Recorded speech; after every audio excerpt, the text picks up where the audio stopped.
Japan's Nagasaki confirms 33 coronavirus cases on cruise ship docked for repairs.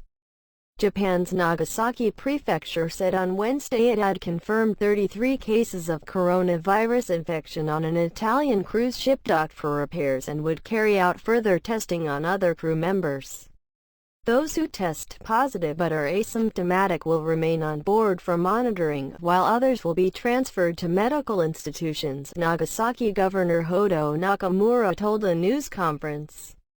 Those who test negative will be sent back to their countries, he said. The ship, the Costa Atlantica, is carrying 623 crew members and no passengers, local media reported. Thanks for watching.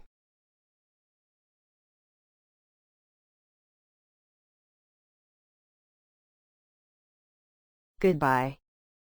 See you next video.